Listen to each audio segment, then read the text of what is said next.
It is generally accepted that the first humans in North America came across the Bering Strait about 12,000 years ago toward the end of the last ice age. During the ice age, sea levels were lower, providing a land bridge for these ancient people to migrate to this continent in search of game. They would have hunted large mammoths. These paleo-Indians are commonly referred to as Clovis hunters. There is evidence that these people did in fact come through this area. This Clovis point was found in Sedona near the historic site of Honanki. With the passing of the Ice Age, larger mammals such as the mammoth became extinct. About 8,000 years ago, a new civilization crisscrossed the landscape, gathering food and hunting smaller game. These people are referred to as Archaic hunter-gatherers. Some of the oldest petroglyphs in Sedona, and indeed the Southwest, date back to these times. These glyphs are found at the Honanki Heritage Site north of town. It is not until about 650 AD that evidence for a more sedentary agricultural way of life is found to exist in the Sedona area. Senawans migrated here from other parts of the Southwest. Some stayed to the north near the San Francisco Peaks and present-day Flagstaff, while others ventured down the plateau to the Verde Valley where they found good growing conditions. These people grew corn, beans, and squash. They lived in pit houses, a practical type of housing that predominated for about 500 years.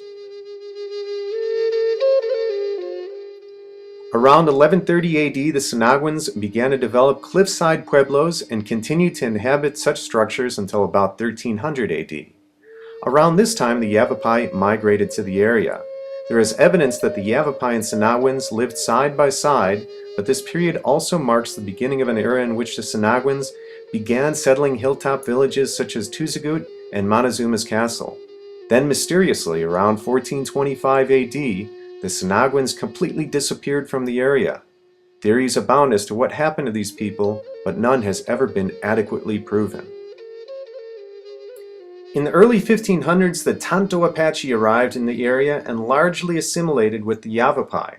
To this day, their descendants are referred to as the Yavapai Apache Nation. In the 1580s, Spanish conquistadors passed through the area looking for gold. They found no riches, only the natives of the area whom they surmised were Christians, based upon the cross-like quartered circles used in their ceremonies. The Spanish referred to this development as Pueblo del Cruzado, or Village of the Cross, and peacefully moved on.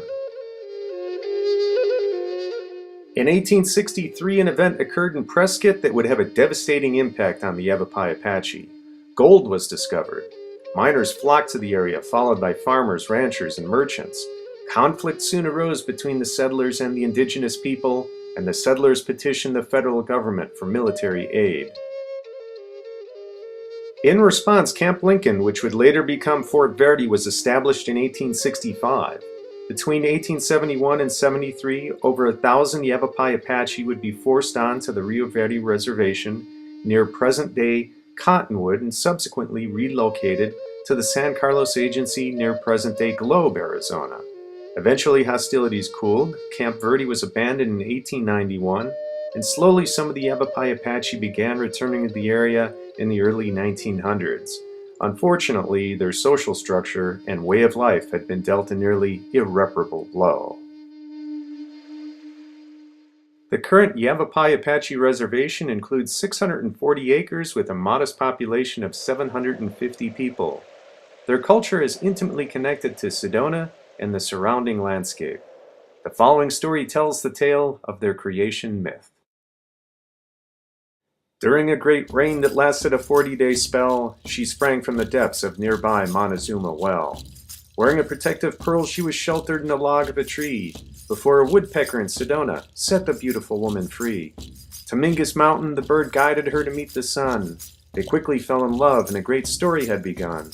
For this woman, known reverently as Lady of the Pearl, would bathe in Boynton Canyon and give birth to a special girl. This girl would be the first lady of mankind's first generation. So goes the creation story of the great Yavapai Apache Nation.